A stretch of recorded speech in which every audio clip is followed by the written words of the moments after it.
Alors la réforme du droit des contrats et des obligations procède à d'importants changements dans les conditions de validité des contrats d'une part, et puis même dans les effets des contrats aussi, et dans le régime général de l'obligation. Tenez, dans les conditions de validité, eh bien c'est la disparition de la cause et de l'objet du contrat, remplacé par la notion de contenu de contrat, c'est l'assimilation de l'abus d'état de dépendance au vice de violence, et puis nous avons surtout la lutte contre les clauses abusives dans la catégorie des contrats d'adhésion, avec beaucoup de questions déjà qui se posent.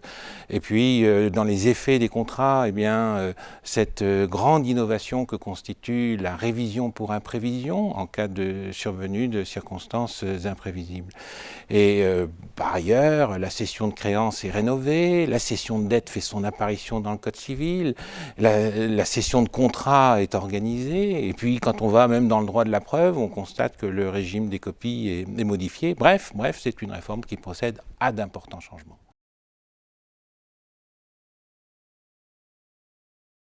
Alors pour donner un exemple concret à un étudiant d'un changement, je prendrais la question de l'intangibilité du contrat et voire de la révision. L'intangibilité, c'était la règle qui valait jusqu'au 30 septembre 2016. Le contrat, une fois formé, doit être exécuté comme il a été voulu par les parties, sans que celle-ci, l'une d'entre elles en tout cas, ne puisse se soustraire à cette obligation, sauf à réviser ensemble le contrat. Eh bien voilà que les choses changent. Désormais, lorsqu'une partie estimera que l'exécution, en raison de circonstances imprévisibles lors de la conclusion du contrat, est devenue excessivement onéreuse, eh bien, elle pourra engager un processus de renégociation, de révision, et même demander au juge de réviser le contrat. Ça, c'est un changement.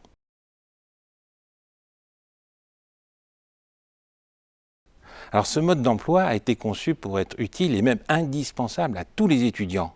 Ceux qui vont découvrir le droit des obligations, eh bien, entreront dans cette réforme en partant des nouveaux articles qui leur seront enseignés et qui, dans le tableau de rapprochement, découvriront les anciens auxquels ils correspondent peut-être. Ainsi, l'article 1103 a pour correspondance l'ancien article 1134 alinéa 1er, qui est un article très fameux.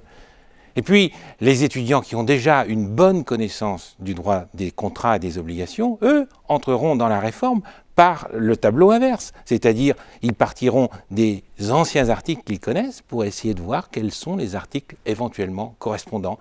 Et c'est ainsi en particulier que l'article 1382 eh bien, aura pour correspondant l'article 1240 nouveau. Et voilà, ils auront compris ici que tout n'aura pas changé.